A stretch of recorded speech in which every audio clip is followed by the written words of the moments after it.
복도 끝에서 희미하게 들려오는 심장 모니터의 규칙적인 신호음은 마치 꺼져가는 생명의 초읽기처럼 한유리의 신경을 옥죄었다. 살균제 냄새가 짙게 밴 공기는 차갑고 건조했으며 그녀가 딛고선 하얀 대리석 바닥은 현실의 냉혹함을 그대로 비추는 거울 같았다. 아버지의 병실 침대 옆을 꼬박 사흘 밤낮으로 지킨 그녀의 얼굴은 창백하게 말라 있었고 예술학도에 생기 넘치던 눈빛은 짙은 절망의 그늘에 가려져 있었다. 그녀의 아버지는 시간과 싸우고 있었고 그 싸움의 유일한 희망은 선우대학병원 흉부외과 과장 권도현이라는 이름 3글자에 달려 있었다. 그 이름은 병원 내에서 거의 신화와도 같았다. 간호사들은 그의 이름을 경외심을 담아 속삭였고 다른 의사들조차 그의 수술 실력 앞에서는 감히 토를 달지 못했다. 그는 불가능을 가능구로 만드는 손을 가졌다고 했다. 하지만 신에게 기도하는 데는 그에 상응하는 대가가 필요한 법이었다. 수술비는 그녀의 가족이 평생을 모아도 감당할 수 없는 천문학적인 액수였고 그의 수술을 기다리는 대기자 명단은 끝이 보이지 않을 정도로 길었다. 행정실 직원의 기계적인 목소리가 그녀의 귓가에 다시 맴돌았다. 규정은 규정입니다. 방법이 없습니다. 희망의 문이 하나씩 닫힐 때마다 절망은 더욱 날카로운 발톱으로 그녀의 심장을 핥히었다. 그녀는 낡은 스케치북을 무릎 위에 펼쳤지만 연필을 쥔 손은 떨리기만 할 뿐 아무것도 그릴 수 없었다. 평소라면 아버지의 주름진 얼굴이나 창밖의 풍경이라도 담았을 테지만 지금 그녀의 눈에 비치는 세상은 온통 회색빛이었다. 그녀는 결심했다. 규정과 절차라는 두꺼운 벽 앞에서 순순히 무너질 수는 없었다. 그녀는 신을 직접 만나 단판을 지어야만 했다. 그것이 얼마나 무모하고 어리석은 일인지 알면서도 그녀에게는 다른 선택지가 남아있지 않았다. 권도현의 사무실을 찾아가는 길은 멀고도 험난했다. 병원의 VIP 병동은 일반 병동과 공기부터 달랐고 오가는 사람들의 옷차림과 표정에는 여유와 위엄이 서려 있었다. 며칠째 같은 옷을 입고 있는 초라한 행색의 그녀는 마치 다른 세계에 잘못 발을 들인 이방인 같았다. 마침내 그의 이름이 새겨진 은색 명패 앞에 섰을 때 그녀는 마른 침을 삼켰다. 문을 두드릴 용기가 나지 않아 한참을 망설이던 그때 문이 안에서부터 열리며 그가 모습을 드러냈다. 수술을 막 끝내고 나온 듯 그의 임에는 희미한 땀방울이 맺혀 있었지만 조금의 흐트러짐도 없었다. 그는 전화통화를 하며 복도를 걸어갔고 그의 목소리는 그의 외모만큼이나 차가웠다. 감정이라고는 조금도 실려있지 않은 오직 사실과 논리만으로 이루어진 음성이었다. 유리는 자기도 모르게 그의 뒤를 따랐다. 그의 넓은 어깨와 곧게 뻗은 등은 거대한 벽처럼 느껴졌다.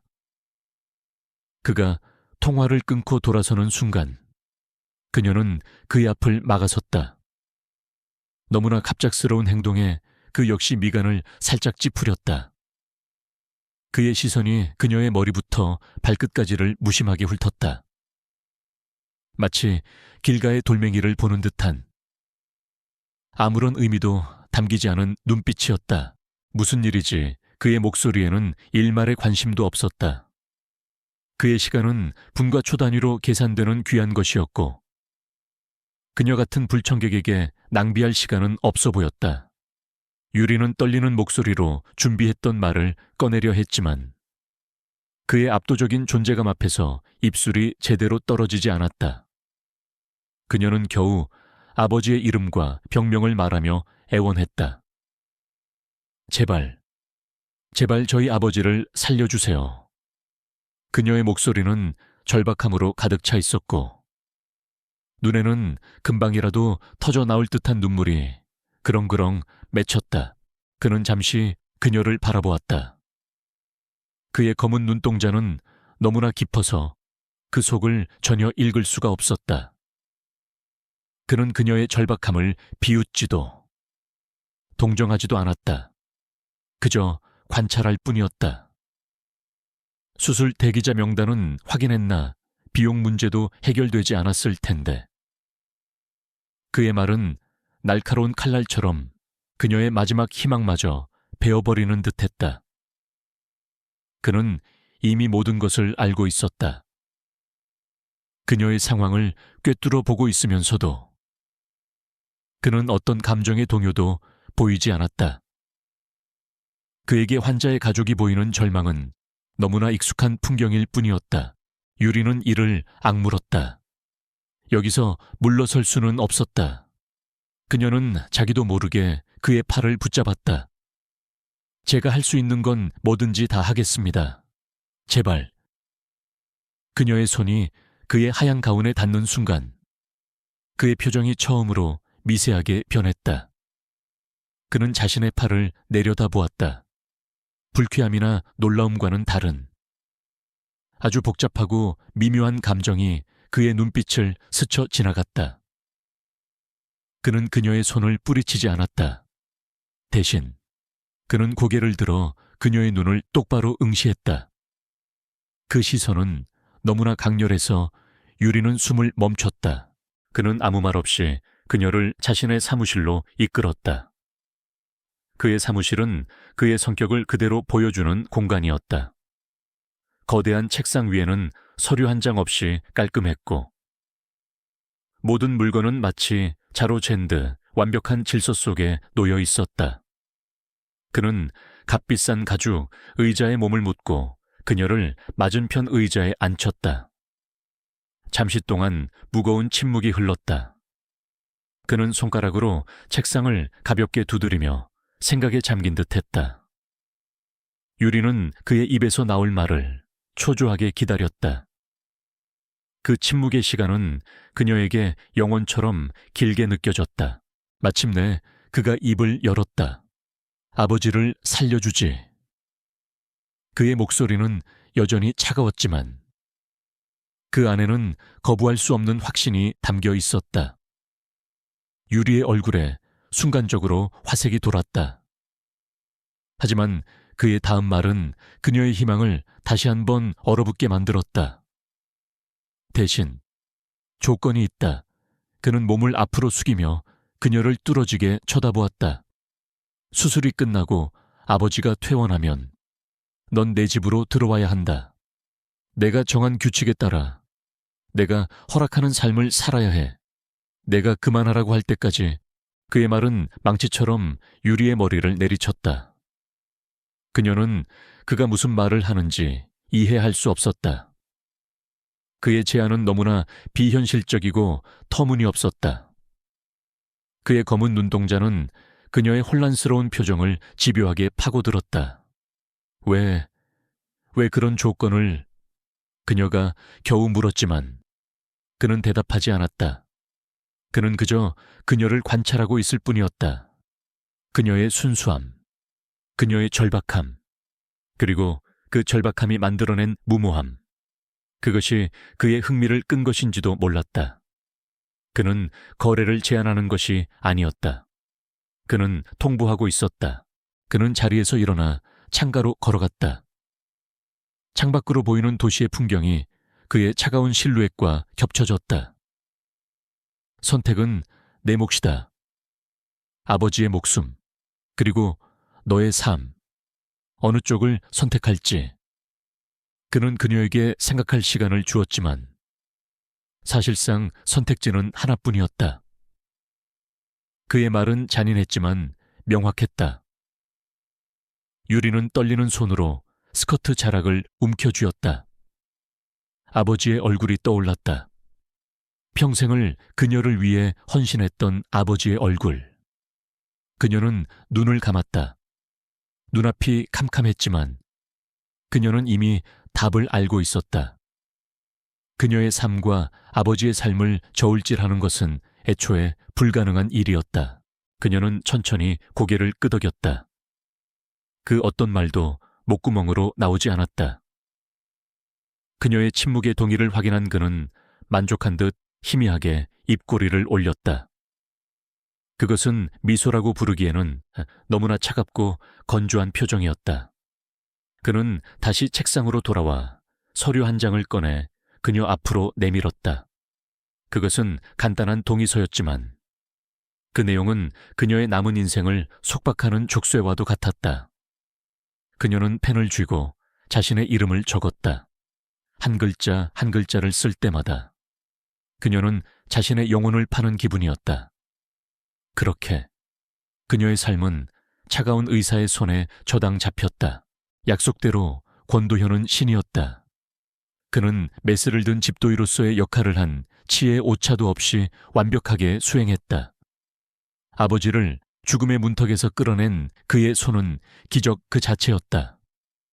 한유리는 수술실 앞 복도에서 초록색 수술 성공 램프가 켜지는 순간 다리에 힘이 풀려 그대로 주저앉았다. 안도감과 함께 밀려온 것은 이제부터 시작될 자신의 운명에 대한 깊은 두려움이었다. 아버지가 회복하는 동안 그녀는 병실을 지키며 마지막 자유를 만끽했다. 아버지의 거칠어진 손을 잡고 아무것도 모른 채 그저 딸의 헌신에 감동하는 아버지를 보며 그녀는 몇 번이고 눈물을 삼켜야 했다. 아버지가 퇴원하던 날 권도현의 비서가 병원으로 찾아왔다. 그녀는 단 한마디의 질문도 허락하지 않는 단호한 태도로 유리를 채 태웠다. 차창 밖으로 익숙한 동네의 풍경이 빠르게 스쳐 지나갔다. 그녀가 살던 작고 소박한 집, 친구들과 웃고 떠들던 골목길, 그녀의 꿈이 담겨있던 화실. 그 모든 것이 마치 다른 세상의 일처럼 아득하게 멀어졌다. 차는 서울의 가장 높은 곳, 도시의 불빛을 발 아래에 두고 있는 초고층 주상복합 건물 앞에 멈춰 섰다. 전용 엘리베이터는 소리 없이 상승하여 펜트하우스의 거실 한가운데에 그녀를 내려놓았다. 그곳은 집이라기보다는 잘 꾸며진 거대한 유리 상자 같았다. 사방이 통유리로 되어 있어 서울의 야경이 파노라마처럼 펼쳐졌지만 그 화려함은 조금도 위로가 되지 않았다. 내부는 온통 흰색과 검은색, 그리고 차가운 회색뿐이었다. 개인적인 물건이나 따뜻한 색감의 소품은 찾아볼 수 없었고 모든 가구는 마치 전시장의 작품처럼 정확한 위치에 놓여 있었다. 대리석 바닥에 그녀의 낡은 운동화가 남기는 희미한 발자국 소리가 유난히 크게 울렸다. 그 공간은 권도현이라는 남자를 그대로 빼닮아 있었다. 완벽하고 통제되어 있으며 감정이 부재했다. 그는 거실 중앙에 서서 그녀를 기다리고 있었다. 병원에서 보았던 의사가운 대신 몸에 완벽하게 맞는 검은색 실내복을 입고 있었다. 그는 아무 말 없이 그녀를 침실로 안내했다.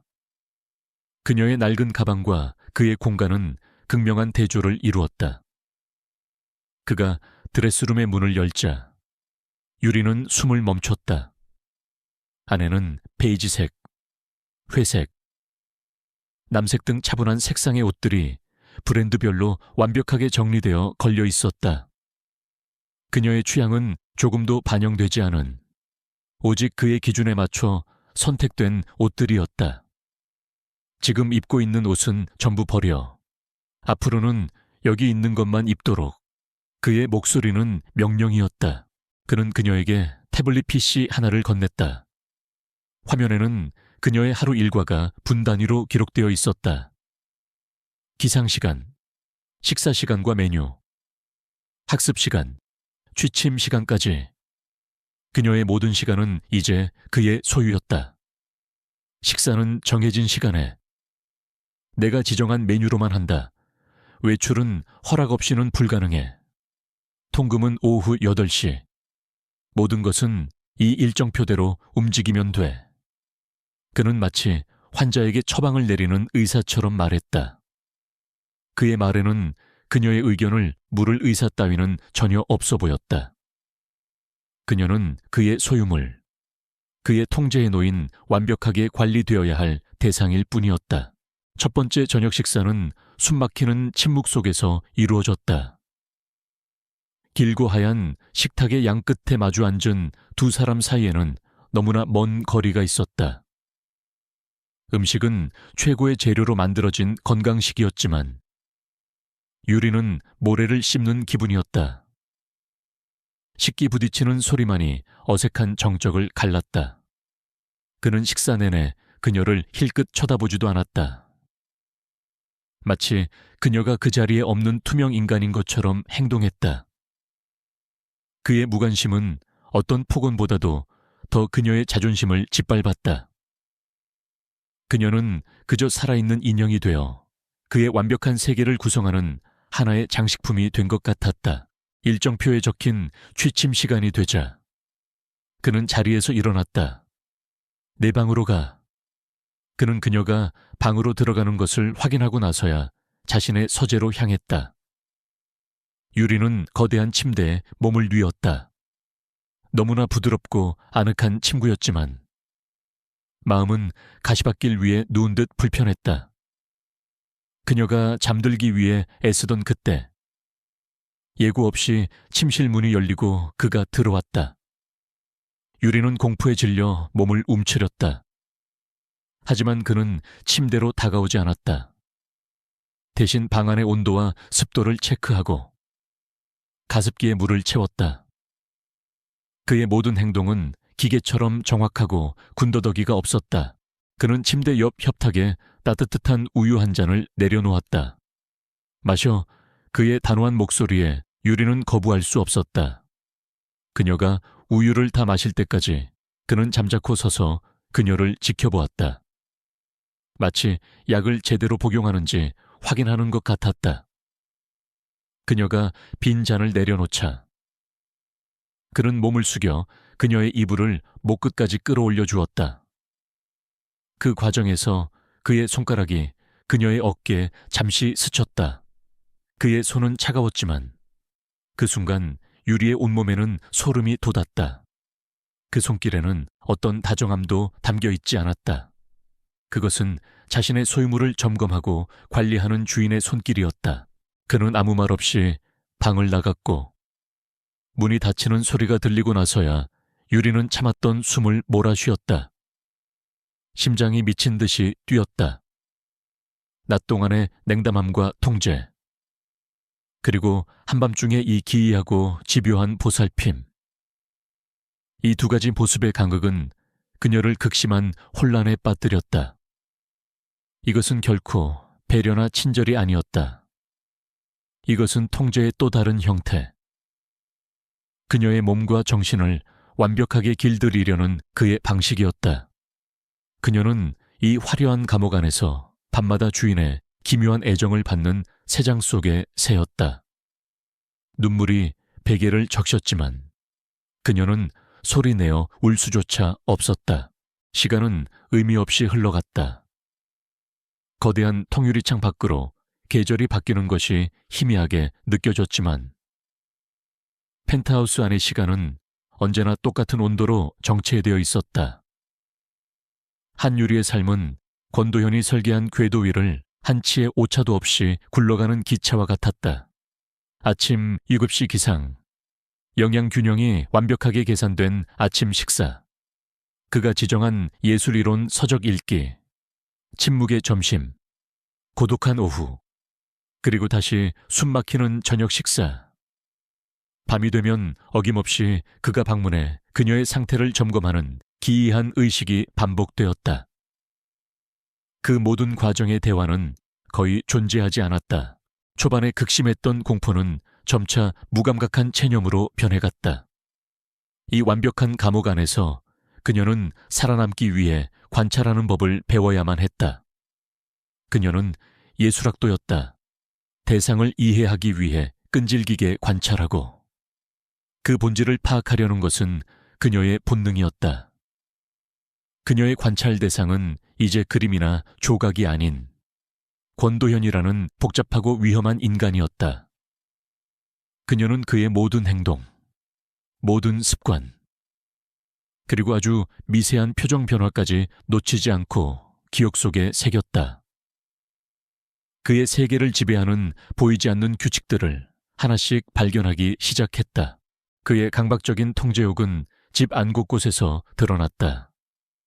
어느 날 오후, 가사 도우미인 남씨 아주머니가 거실에 책장을 정리하다가 의학 서적 한 권의 위치를 미세하게 바꾸어 놓았다.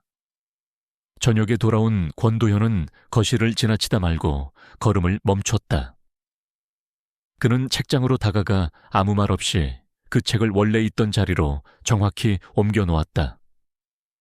마치 정해진 좌표에서 1mm라도 벗어나는 것을 용납할 수 없다는 듯이 그에게 세상은 거대한 수술실이었고 모든 것은 그의 집도해 완벽한 위치에 있어야만 했다. 가족이라는 주제는 금기어였다.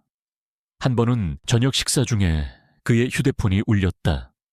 발신자 이름을 확인하는 그의 얼굴이 순간 얼음처럼 굳어졌다.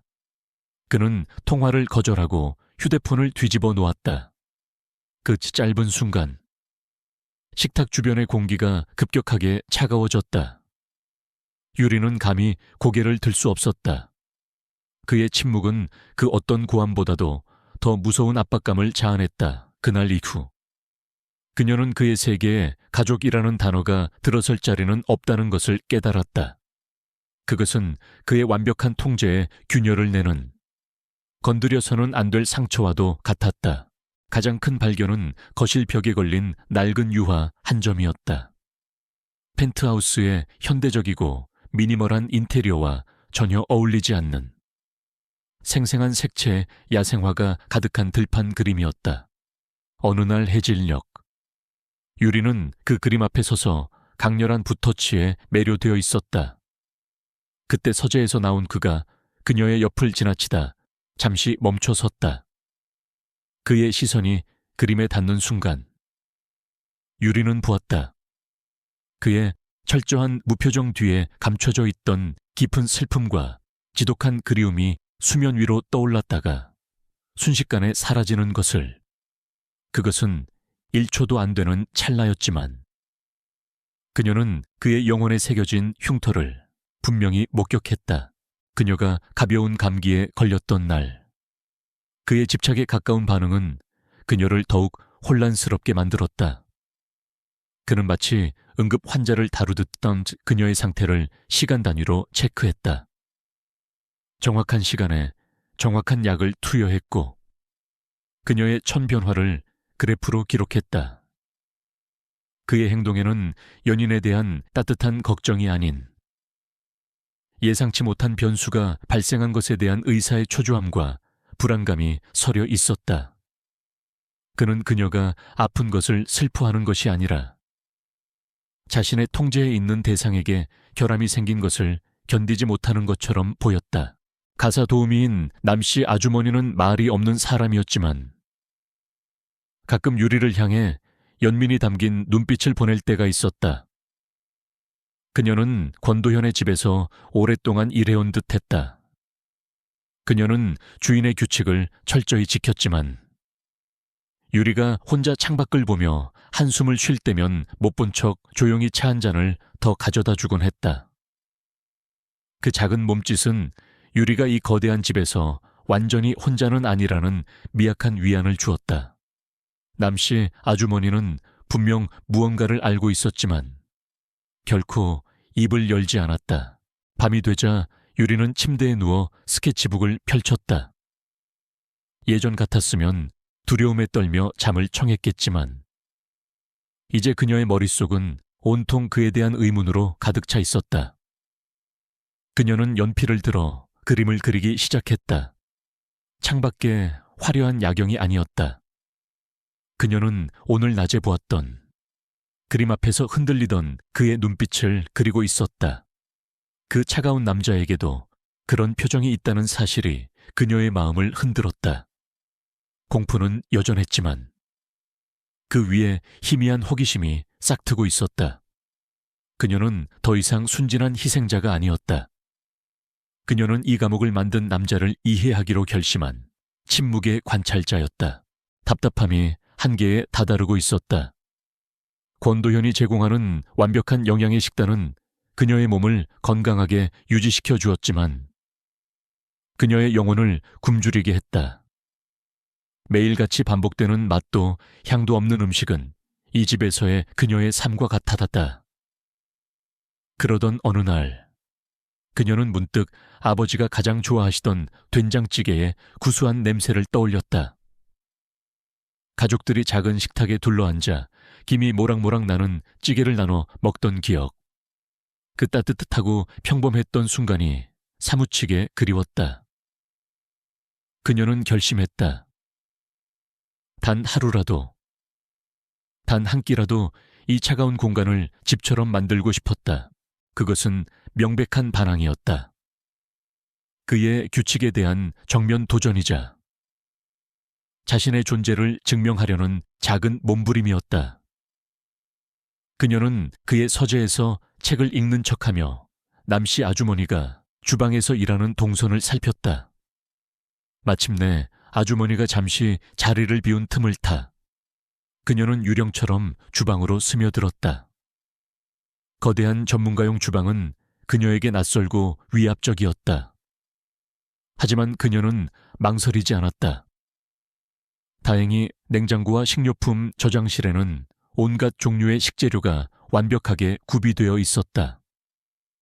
그녀는 먼지 쌓인 구석에서 된장 한 통을 찾아냈을 때 마치 보물이라도 발견한 듯 기뻤다. 그녀는 서투른 솜씨로 요리를 시작했다. 칼질 소리, 기름의 마늘과 양파가 볶아지는 소리, 찌개가 보글보글 끓는 소리가 집안의 정적을 깨뜨렸다. 구수한 된장 냄새가 차가운 공기 속으로 퍼져나갔다. 그것은 음식 냄새가 아니라 사람 사는 냄새였다. 잠시 후 돌아온 남씨, 아주머니는 주방의 광경을 보고는 사색이 되었다. 하지만 찌개를 끓이는 유리의 진지하고도 절박한 표정을 보고는 아무 말도 하지 못했다. 그녀는 그저 못 본 척 다른 곳을 청소하기 시작했다. 그것은 그녀가 유리를 위해 해줄 수 있는 유일한 배려이자 침묵의 동조였다. 권도현은 언제나처럼 정확한 시간에 돌아왔다.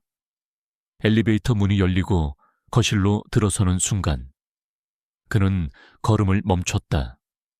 그의 예민한 후각이 평소와 다른 냄새를 감지했다. 그의 미간에 희미한 주름이 잡혔다.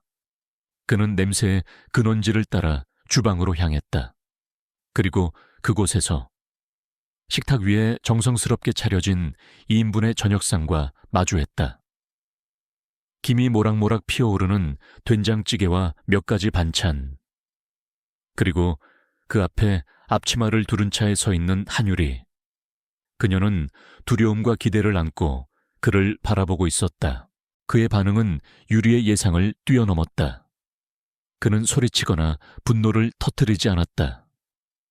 대신 그의 얼굴에서는 모든 표정이 사라졌다. 그는 얼음보다도 차가운 눈으로 식탁을 한번 훑어보고는 유리를 지나쳐 남씨 아주머니를 불렀다. 그의 목소리는 위험할 정도로 낮고 조용했다. 이걸 전부 치워요. 그 말에 남씨 아주머니의 어깨가 움츠러들었다. 그녀는 유리의 눈을 마주치지 못한 채 황급히 식탁 위의 음식들을 치우기 시작했다. 유리가 몇 시간에 걸쳐 만든 따뜻한 음식들은 그렇게 가차없이 음식물 쓰레기통으로 버려졌다. 모든 것이 치워지고 다시 완벽한 정적이 흐르자 그는 비로소 유리를 돌아보았다. 그의 눈빛은 날카로운 수술용 메스처럼 그녀의 심장을 파고들었다. 규칙을 잊었나 그의 질문에는 어떤 감정도 실려 있지 않아 더욱 섬뜩했다. 내게 허락된 것은 내가 제공하는 것들 뿐이야. 다시는 이런 어리석은 짓 하지 마. 그는 그 말만 남기고 서재로 들어가 버렸다. 그날 저녁, 유리는 평소와 똑같은 아무 맛도 없는 샐러드와 구운 닭가슴살을 혼자서 삼켜야 했다. 그녀의 반항은 철저하게 짓밟힌 것처럼 보였다. 하지만 그날 밤 자신의 방에 홀로 남은 유리는 패배감을 느끼지 않았다. 오히려 그녀의 마음속에서는 작은 불씨가 타오르고 있었다. 그녀는 그의 철벽 같은 통제에 균열을 냈다. 그녀의 행동은 그의 무관심이라는 가면을 벗겨내고 그를 반응하게 만들었다. 그의 얼음장 같은 분노는 그 역시 감정을 가진 인간이라는 증거였다. 그녀는 그의 세계에 아주 작은 파문을 일으키는데 성공한 것이다. 그녀의 행동이 그에게 영향을 미칠 수 있다는 사실은 그녀에게 있어 작은 승리였다. 한편 서재에 틀어박힌 권도현은 집중할 수가 없었다. 최고급 공기청정기를 최대로 가동했음에도 불구하고 집요하게 코끝을 맴도는 된장찌개 냄새는 그의 신경을 긁었다. 그 냄새는 그가 아주 오래전에 봉인해 두었던, 애써 외면해왔던 과거의 기억을 불러일으켰다. 그는 한유리가 단순한 인형이 아니라는 사실을 처음으로 인지했다. 그녀는 의지를 가지고 있었고 그의 완벽한 세계를 뒤흔들 수 있는 예측 불가능한 변수였다. 그는 이 상황이 몹시 불쾌했다. 그는 통제력을 잃는 것을 세상에서 가장 혐오했다. 반항의 씨앗은 그렇게 뿌려졌다. 기회는 예고 없이 찾아왔다. 권도현이 긴급한 학회 일정으로 2박 3일간 집을 비우게 된 것이다. 그가 없는 펜트하우스는 거대한 유령선처럼 낯설고 고요했다. 그녀를 옥죄던 감시의 시선이 사라지자 유리는 해방감과 함께 미묘한 공허감을 느꼈다. 그의 존재는 공포였지만 동시에 이 집에서의 유일한 현실이기도 했다. 그가 없는 공간은 너무나 넓고 텅 비어 있어 오히려 비현실적으로 느껴졌다. 이 갑작스럽게 주어진 자유 앞에서 그녀는 무엇을 해야 할지 알 수 없었다. 지난번의 작은 반항으로 얻은 자신감은 그녀를 더 대담하게 만들었다. 그녀는 더 이상 수동적인 인형이 아니었다. 호기심은 그녀의 발걸음을 평소에는 가보지 않았던 복도 끝으로 이끌었다. 그곳에는 다른 문들과는 조금 다른 낡은 디자인의 문이 하나 있었다. 그녀는 무심코 문손잡이를 돌려보았지만 문은 굳게 잠겨 있었다. 그동안 수없이 이 복도를 지나쳤지만 이 문이 잠겨 있다는 사실을 인지한 것은 처음이었다. 마치 집 안에 존재하지 않는 공간처럼 모두가 암묵적으로 외면하고 있는 곳이었다. 그녀는 조심스럽게 남씨 아주머니에게 다가가 그 방에 대해 물었다. 아주머니, 저 끝에 있는 방은 왜 항상 잠겨 있어요? 그녀의 질문에 남씨 아주머니의 표정이 순간 어두워졌다. 아무도 들어가지 않는 방이에요. 오래됐어요. 아주머니는 더 이상의 대답을 피했지만 그 눈빛은 무언가 깊은 사연을 감추고 있었다. 그날 오후 유리는 복도 끝 작은 테이블 위에 낡은 열쇠, 꾸러미 하나가 놓여 있는 것을 발견했다. 마치 누군가 실수로 두고 간 것처럼 그녀는 그것이 아주머니의 무언의 허락임을 직감했다. 심장이 세차게 뛰는 것을 느끼며 그녀는 열쇠 꾸러미에서 가장 오래돼 보이는 열쇠 하나를 골라 자물쇠에 꽂았다. 뻑뻑한 마찰음과 함께 잠금 장치가 풀리는 소리가 정적을 갈랐다. 문을 열자 퀴퀴한 먼지 냄새와 함께 과거의 시간이 쏟아져 나왔다. 그곳은 음악실이었다.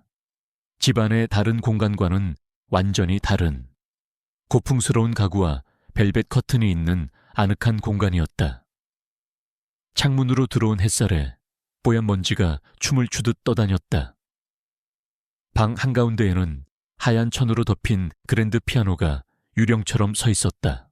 유리는 홀린 듯 안으로 들어갔다. 그녀는 조심스럽게 피아노를 덮고 있던 천을 걷어냈다. 검은색 피아노는 오랫동안 방치되었음에도 불구하고 여전히 우아한 자태를 뽐내고 있었다. 악보대 위에는 쓰다만 악보가 그대로 놓여 있었다.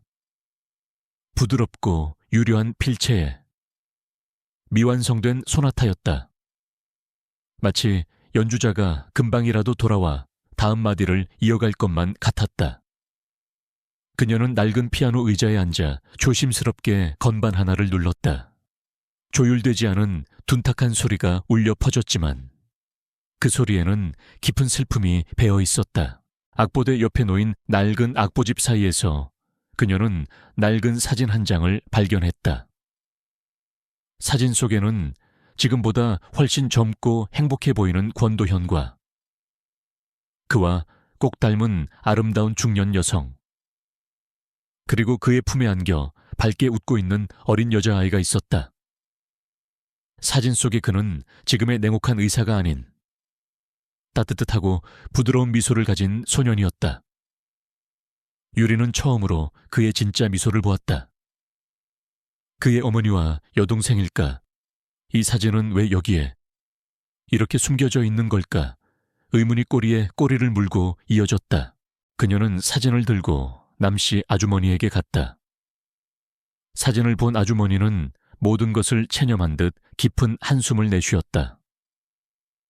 그녀는 유리를 식탁에 앉히고 오랫동안 묻어두었던 이야기를 꺼내기 시작했다. 사진 속의 여성은 유명한 피아니스트였던 그의 어머니였고 여자아이는 그의 여동생이었다. 10여 년 전 비가 쏟아지던 밤에 끔찍한 교통사고가 있었다. 간 면허를 딴 그가 운전대를 잡고 있었다. 그 사고로 어머니와 여동생은 그 자리에서 즉사했고 그는 살아남았다. 그의 오른손에는 그때 생긴 지워지지 않는 큰 흉터가 남았다. 모든 조각이 맞춰졌다. 거실의 야생화 그림은 피아니스트였던 어머니가 가장 좋아하던 그림이었을 것이다. 가족과 관련된 모든 것을 병적으로 회피하던 이유. 사소한 감기에도 극도로 예민하게 반응하며 통제하려 들었던 모습.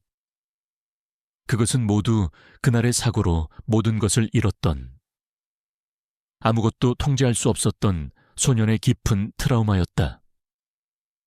그의 강박적인 통제욕은 죄책감의 다른 이름이었고 그의 냉담함은 상처받은 영혼을 보호하기 위한 갑옷이었다. 그는 잔인한 괴물이 아니라 지독한 고통 속에서 홀로 버티고 있는 사람이었다. 그날 밤 유리는 잠을 이룰 수 없었다. 그녀는 수술용 메스를 쥔 그의 완벽하고 섬세한 손을 떠올렸다. 그 손에 새겨진 흉터가 이제는 다르게 보였다. 그것은 단순히 과거의 상처가 아니었다. 그것은 그가 짊어진 삶의 무게이자 지켜주지 못했다는 깊은 죄책감의 낙인이었다. 그녀의 마음속에서 그에 대한 두려움은 거의 사라졌다. 그 자리에는 이제껏 느껴보지 못했던 복잡한 연민과 이해가 자라나고 있었다. 그녀는 그의 상처를 더 깊이 알고 싶어졌다. 권도현은 예상보다 하루 일찍 돌아왔다. 그가 현관문을 열고 들어서는 순간 집안의 공기가 미세하게 변했다는 것을 본능적으로 감지했다. 그것은 냄새나 소리의 변화가 아니었다. 모든 것이 완벽하게 정돈되어 있었지만 그의 통제에 있던 균형이 아주 미세하게 틀어져 있었다. 마치 잘 조율된 악기의 현 하나가 미세하게 풀어진 듯한 이질감. 그의 날카로운 감각은 그 이질감의 근원지를 놓치지 않았다. 그의 시선은 곧장 복도 끝, 굳게 닫혀 있어야 할 그 방문으로 향했다. 그는 성큼성큼 복도 끝으로 걸어갔다. 그의 발걸음 소리는 분노로 인해 평소보다 무겁게 울렸다. 그는 굳이 열쇠를 확인할 필요도 없었다. 문틈으로 새어나오는 아주 희미하지만 분명한 과거의 냄새. 그가 십수년간 봉인해두었던 어머니의 향수 냄새와 낡은 악보의 종이 냄새가 그의 후각을 자극했다. 누군가 그의 성욕을 침범했다. 그의 심장이 차갑게 가라앉았다. 문을 열자 먼지 쌓인 바닥에 남은 희미한 발자국과 제자리에 놓여있지 않은 악보대가 눈에 들어왔다. 모든 것이 명백했다. 그의 분노는 조용한 서재가 아닌 한유리의 방을 향했다. 그는 문을 두드리는 예의조차 생략한 채 거칠게 문을 열어젖혔다. 방 안에서 스케치북에 몰두하고 있던 유리는 갑작스러운 그의 등장에 놀라 쏘스라쳤다. 그의 얼굴은 이전에는 단 한 번도 본 적 없는 이성을 잃은 분노로 시뻘겋게 달아올라 있었다. 그는 유리의 손에서 스케치북을 낚아챘다. 페이지 위에는 그가 애써 잊으려 했던 행복하게 웃고 있는 그의 가족 사진이 연필로 섬세하게 그려져 있었다. 그 그림은 그의 마지막 남은 이성의 끈을 끊어버렸다. 누가 감히 멋대로 그 방에 들어가라고 했지. 그의 목소리는 더 이상 차갑고 통제된 음성이 아니었다. 그것은 상처 입은 짐승의 울부짖음과도 같았다. 그는 스케치북을 바닥에 내동댕이 쳤다. 종이가 찢어지는 날카로운 소리가 방 안을 갈랐다. 그는 유리의 어깨를 거칠게 붙잡고 흔들었다. 그의 눈에는 핏발이 서 있었다. 네가 뭘 안다고 그곳이 어떤 곳인지, 네가 뭘 안다고 멋대로 발을 들여. 그의 고통에 찬 외침은 그녀를 향한 분노이자 자기 자신을 향한 저주였다.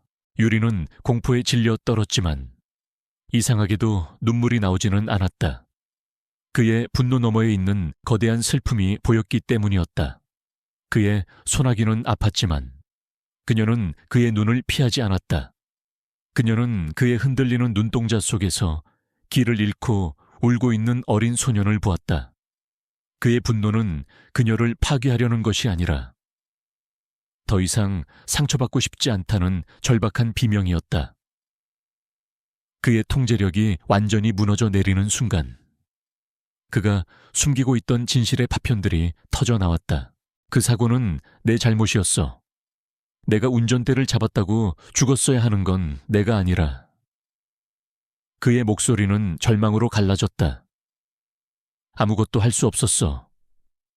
아무것도 통제할 수 없었다고. 그런데 네가 뭔데 내 마지막 남은 공간까지 망가뜨리는 거야. 그는 스스로의 고백의 무게를 이기지 못하는 듯 그녀를 놓아주고 뒷걸음질 쳤다.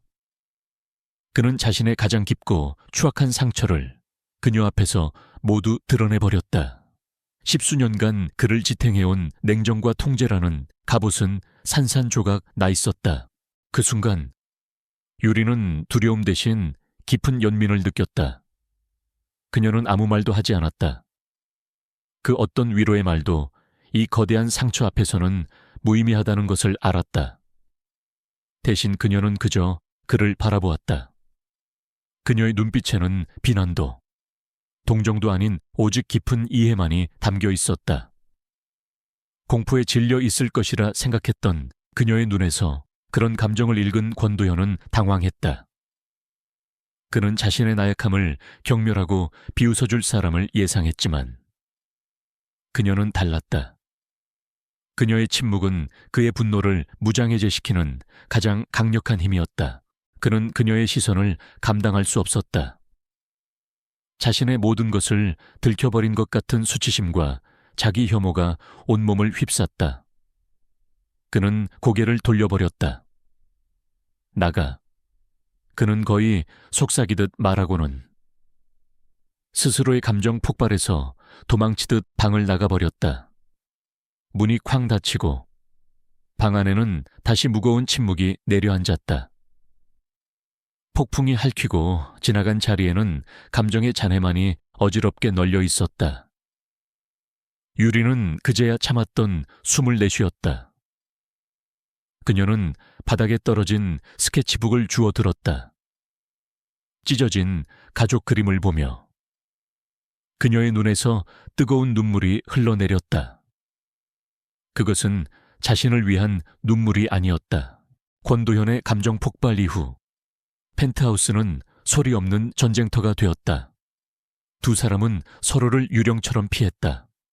마주치지 않기 위해 식사 시간을 어겼고 복도에서는 그림자처럼 스쳐 지나갔다. 지난 며칠간 그를 묶고 있던 통제와 규칙의 사슬은 끊어졌지만 그 자리를 채운 것은 어색하고 무거운 침묵뿐이었다. 권도현은 대부분의 시간을 서재에 틀어박혀 나오지 않았다. 그는 자신의 가장 깊은 약점을 들킨 것에 대한 수치심과 한유리의 눈빛에서 보았던 이해심 사이에서 길을 잃었다. 그는 어떻게 행동해야 할지 몰랐다. 폭풍은 집 밖에서 먼저 몰아치기 시작했다.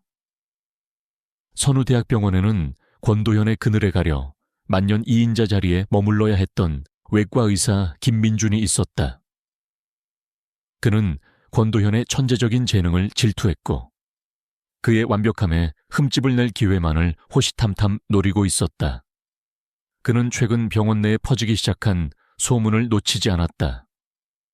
철저한 독신주의자이자 얼음 인간으로 유명한 권도현의 펜트하우스에 젊은 여자가 함께 살고 있다는 이야기였다. 김민준의 입가에 비열한 미소가 번졌다. 아킬레스건을 찾은 것 같았다.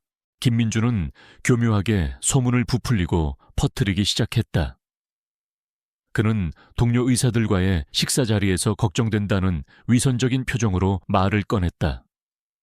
권 과장님이 워낙 능력이 뛰어나시지만 사생활 문제로 구설에 오르면 병원 이미지에 타격이 클 텐데요. 상대가 아직 어린 학생이라던데.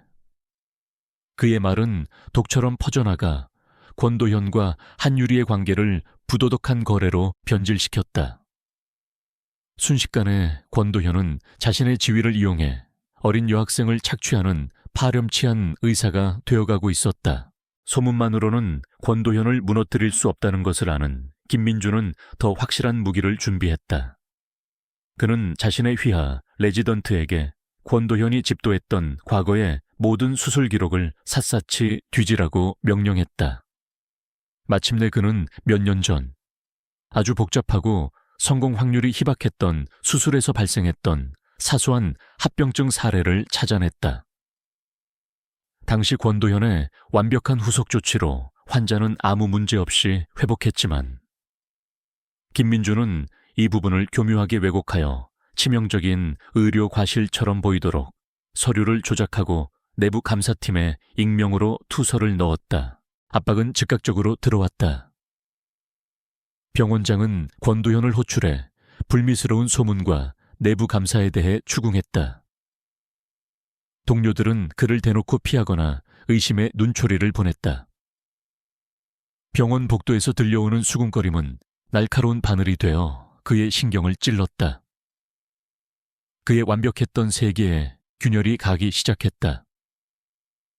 그는 외부의 적들에게 포위당했다. 설상가상으로.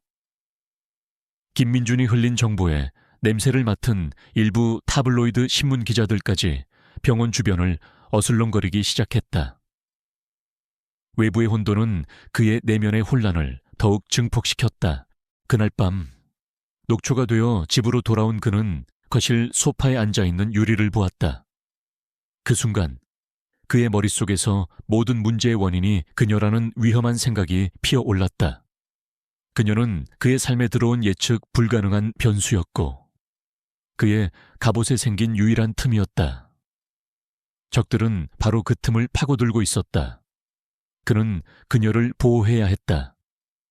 하지만 그의 뒤틀린 사고방식이 내놓은 보호방식은 지독한 잔인함이었다. 그는 그녀를 밀어내기로 결심했다. 그녀가 상처받고 스스로 떠나도록 만들어야 했다. 그는 차가운 얼굴로 그녀에게 다가갔다. 그는 지갑에서 수표 한 뭉치를 꺼내 테이블 위로 던졌다. 이제 끝이야. 이 돈이면 네 아버지 병원비는 물론이고 앞으로 살아갈 걱정은 없을 거다. 유리는 무슨 말이냐는 듯 충격받은 눈으로 그를 쳐다보았다. 그는 그녀의 시선을 피하며 더욱 가혹한 말을 내뱉었다. 네 존재 자체가 내 경력의 오점이야. 처음부터 널 들이는 게 아니었어. 당장 짐 싸서 내 눈앞에서 사라져. 그의 말은 얼음 송곳이 되어 그녀의 심장을 찔렀다. 유리는 지난밤의 교감을 떠올리며 그에게 애원하듯 말했다. 무슨 일인지 말해줘요. 병원에서 무슨 일 있어요. 당신이 왜 그런 상처를 안고 사는지 이제 알아요. 나는... 하지만 그녀의 말은 최악의 결과를 낳았다. 그는 그녀가 자신의 약점을 이용해 동정심을 얻으려 한다고 오해했다.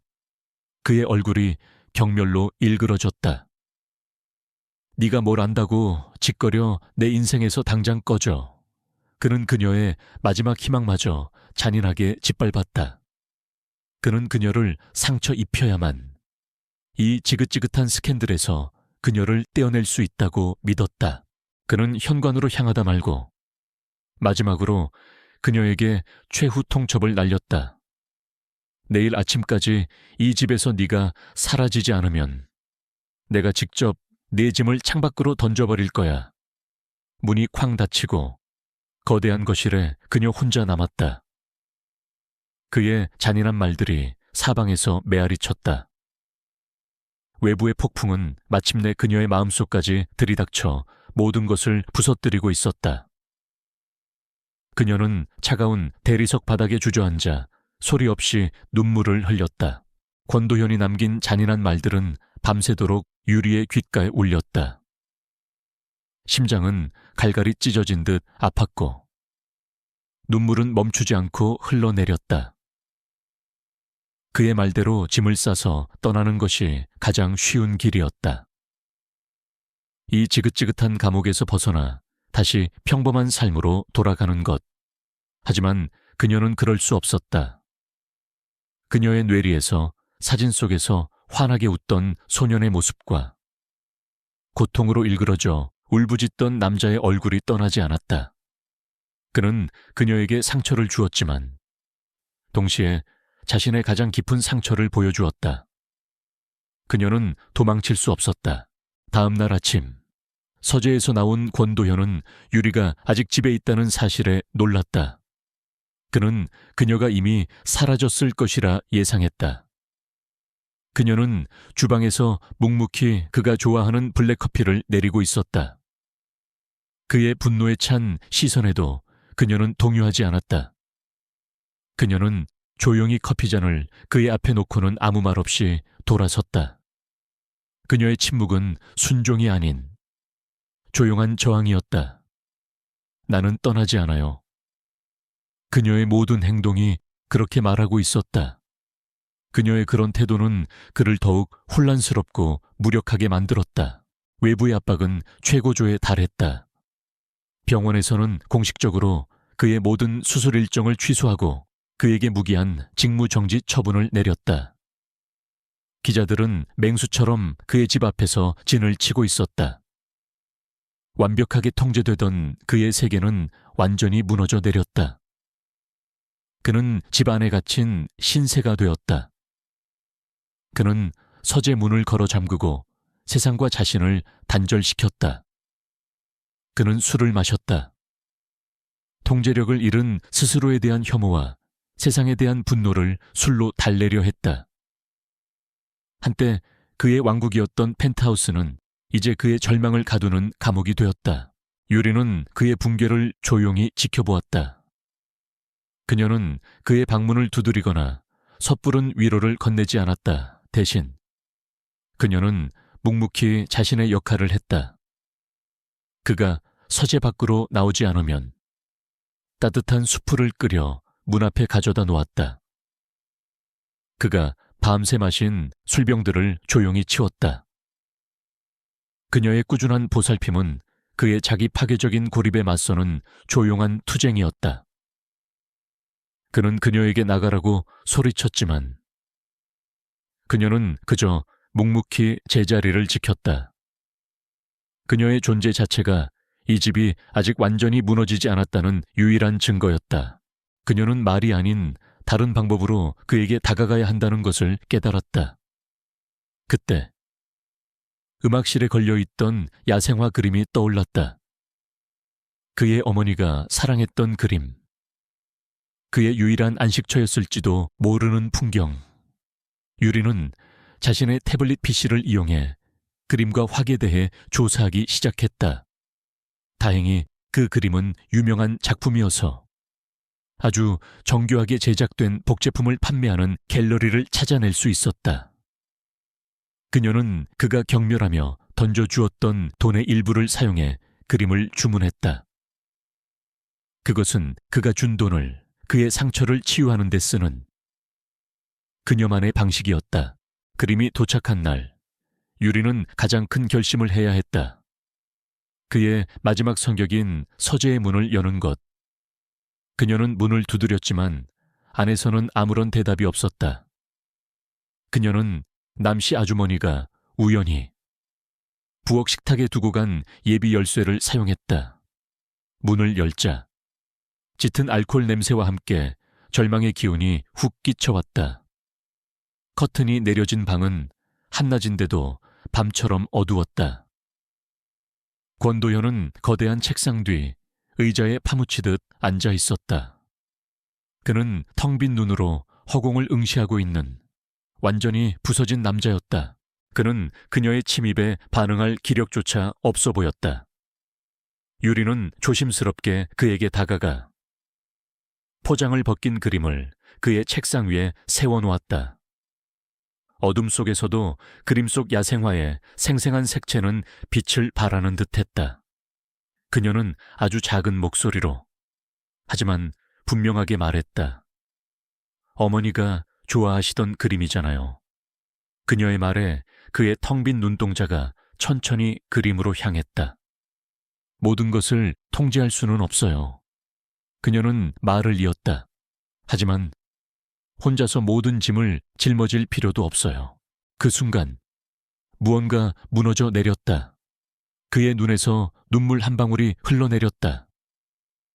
뒤이어 다른 눈물이, 또 다른 눈물이 그의 뺨을 타고 흘렀다. 십수년간 억눌러왔던 슬픔과 죄책감, 외로움이 한꺼번에 터져 나왔다. 그는 어린아이처럼 소리 없이 울었다. 더 이상 강한 척, 완벽한 척할 필요가 없었다. 그녀 앞에서 그는 모든 것을 내려놓았다. 유리는 그의 곁으로 다가가 조용히 무릎을 꿇었다. 그리고 그녀는 떨리는 손을 뻗어 그의 흉터진 오른손을 부드럽게 감싸 쥐었다. 그는 그녀의 손을 뿌리치지 않았다. 오히려 그는 익사 직전의 사람이 지푸라기를 잡듯 그녀의 작은 손을 필사적으로 움켜쥐었다. 더 이상 명령하는 주인도 애원하는 희생자도 없었다. 칠흑 같은 어둠 속에서 상처 입은 두 영혼은 서로의 온기를 나누며 비로소 연결되었다. 밖에서는 여전히 폭풍이 몰아치고 있었지만 적어도 이 방 안에는 아주 연약하고 위태로운 평화가 찾아오고 있었다.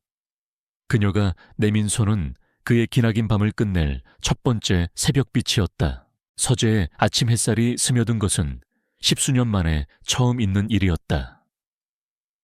한유리가 밤새 열어둔 커튼 사이로 들어온 빛은 방 안의 어둠과 함께 권도현의 마음속 절망까지 걷어내는 듯했다. 그는 밤새 그 자리에 앉아 그녀가 가져온 그림을 바라보고 있었다.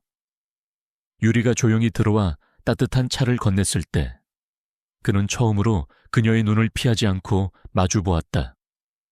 그의 눈에는 깊은 슬픔이 여전히 남아 있었지만 그 위로 희미한 새벽빛 같은 것이 감돌았다.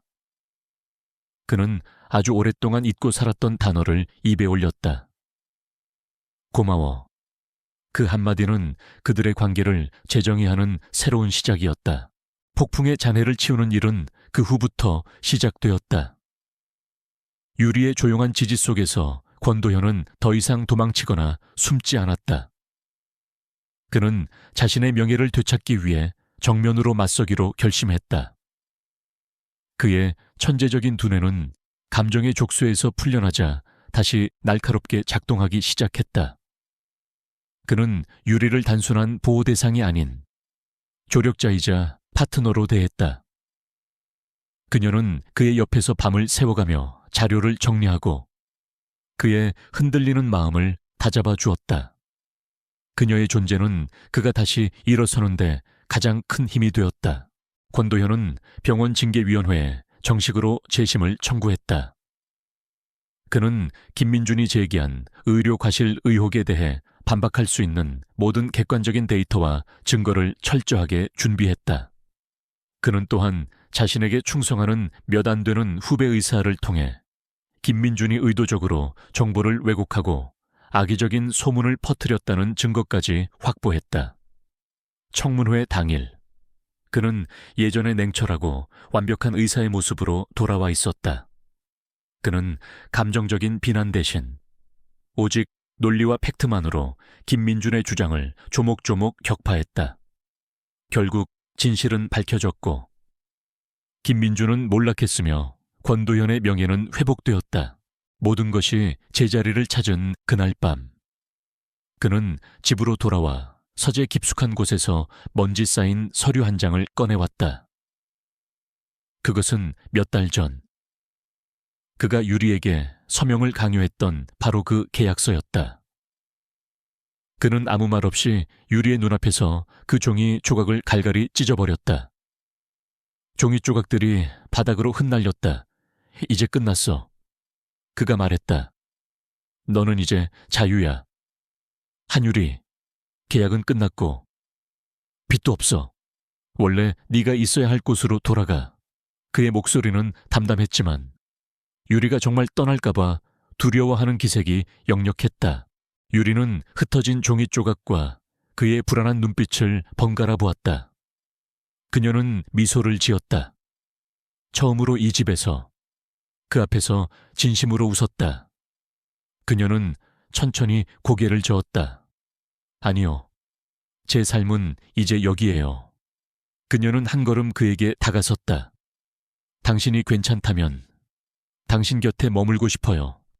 그녀의 대답은 그에게 가장 큰 구원이었다. 의무나 동정이 아닌 순수한 그녀의 의지. 그는 처음으로 사랑이라는 감정의 무게와 따스함을 동시에 느꼈다. 지배하고 통제하는 것이 아니라 그저 곁에 있어 주는 것만으로도 충만한 감정이었다. 그 후 그들의 관계는 마치 걸음마를 배우는 아이처럼 서툴고 조심스러웠다. 그는 평생을 지배해온 통제의 언어를 버리고 사랑의 언어를 새로 배워야 했다. 그는 저녁 메뉴를 정할 때 이걸 먹어 대신 무엇을 먹고 싶어? 라고 물었다. 그는 그녀의 낡은 스케치북을 보고는 다음 날 세상의 모든 미술 도구를 사 와 그녀의 방을 채워주었다. 그는 그녀의 그림을 보고 싶다고, 그녀의 세계를 알고 싶다고 말했다. 그녀의 재능을 통제하는 대신 그는 그것이 활짝 피어나도록 지지하고 응원했다. 유리 역시 두려움과 복종의 언어를 버려야 했다. 그녀는 그의 눈치를 보지 않고 자신의 의견을 말하는 법을 연습했다. 그녀는 다시 그림을 그리기 시작했고 스케치북에는 더 이상 그의 슬픈 눈빛이 아닌 세상의 아름다운 풍경과 희망이 담기기 시작했다. 어느 주말 오후 그는 그녀를 데리고 한 번도 가본 적 없는 곳으로 향했다. 그곳은 그의 어머니와 여동생이 잠들어 있는 조용한 공원 묘지였다. 그는 자신의 가장 깊은 상처를 그녀에게 온전히 보여주었고 그녀는 그의 곁에서 조용히 손을 잡아주었다. 묘지를 나서며 그는 처음으로 사람들 앞에서 그녀의 손을 잡았다. 예전처럼 그녀를 이끌기 위해 팔을 붙잡는 것이 아니라 같은 속도로 걷기 위해, 온기를 나누기 위해 손가락을 얽었다. 그 손길은 서툴렀지만 진심이 담겨 있었다. 유리는 망설임 없이 그의 손을 마주 잡았다.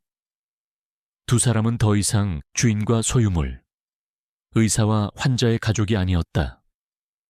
그들은 서로의 상처를 보듬고 함께 미래를 향해 걸어가는, 사랑을 이제 막 배우기 시작한 연인이었다. 몇 달의 시간이 흘렀다. 계절이 두어 번 바뀌는 동안 권도현의 펜트하우스는 더 이상 차가운 유리 상자가 아니었다. 거실 벽에는 그녀가 그린 따뜻한 색감의 그림들이 걸렸고, 서재에는 그의 의학 서적 옆에 그녀의 예술 서적이 나란히 꽂혔다. 미니멀리즘을 추구하던 소파 위에는 그녀가 고른 알록달록한 쿠션이 놓였고, 아침이면 살균제 냄새 대신 구수한 커피 향과 빵 굽는 냄새가 집 안을 채웠다. 두 사람의 세계가 섞여들면서 그곳은 비로소 집이 되었다. 한유리는 더 이상 겁에 질린 순진한 여대생이 아니었다. 그녀는 작은 갤러리에서 자신의 첫 개인전을 준비하는 자신감 넘치는 신진 작가가 되어 있었다. 권도현은 그녀의 가장 든든한 후원자였다. 그는 그녀가 밤늦게까지 작업할 때면 조용히 따뜻한 차를 가져다 주었고, 그녀의 그림에 대해 서툰 표현으로나마 진심 어린 감상을 들려주었다. 그는 그녀의 재능을 소유하려 하지 않고 그저 그녀가 자신의 날개를 마음껏 펼칠 수 있도록 묵묵히 지지해 주었다. 권도현 역시 변했다. 그는 여전히 대한민국 최고의 흉부외과 의사였지만 동료들은 그의 눈에 이전에는 볼 수 없었던 온기가 서려 있다고 말했다. 그는 더 이상 자신을 얼음 성체 안에 가두지 않았다. 그는 후배 의사들의 질문에 기꺼이 답해 주었고, 환자들에게는 간결하지만 진심 어린 위로를 건넸다. 유리는 그의 얼어붙었던 심장을 녹였고, 그는 그 온기를 세상과 나누기 시작했다. 두 사람은 서로에게 기적이었고 서로를 치유하는 구원이었다. 유리의 첫 전시회 날짜가 확정되던 날 밤, 권도현은 그녀를 위한 특별한 축하를 준비했다. 그는 값비싼 레스토랑을 예약하는 대신 그녀의 손을 잡고 먼지 쌓인 과거의 공간이었던 음악실로 이끌었다. 그곳은 이제 깨끗하게 청소되어 있었고, 그랜드 피아노는 아름다운 광택을 내고 있었다. 그는 사고 이후 한 번도 앉아본 적 없던 피아노 의자에 천천히 앉았다. 그는 잠시 자신의 흉터진 오른손을 내려다보았다. 그 위에는 지울 수 없는 과거의 고통이 새겨져 있었다. 그는 심호흡을 하고 떨리는 손가락을 건반 위에 올렸다. 그리고 연주를 시작했다. 그의 연주는 예전처럼 완벽하고 화려하지는 않았다. 흉터가 남은 손가락은 가끔 미세한 실수를 하기도 했다. 하지만 그 불완전함 속에는 그 어떤 완벽한 연주도 담아낼 수 없는 깊은 감정이 담겨 있었다. 그것은 슬픔과 후회, 그리고 감사와 희망이 뒤섞인 그의 삶 자체와도 같은 멜로디였다. 그는 어머니의 미완성 소나타를 자신만의 방식으로 완성하여 그녀에게 들려주고 있었다. 유리는 숨을 죽인 채 그의 연주를 들었다. 그녀의 눈에서는 뜨거운 눈물이 흘러내렸다. 그것은 슬픔의 눈물이 아닌 기쁨과 감동의 눈물이었다. 그녀는 그의 음악 속에서 그가 겪어온 모든 고통과 그 고통을 이겨내고 마침내 얻게 된 평화를 느낄 수 있었다. 그가 피아노를 연주하는 것은 단순히 음악을 연주하는 것이 아니었다. 그것은 과거의 자신과 화해하고 자신의 상처를 온전히 받아들이는 신성한 의식과도 같았다. 그는 그녀를 위해, 그리고 자기 자신을 위해 연주하고 있었다.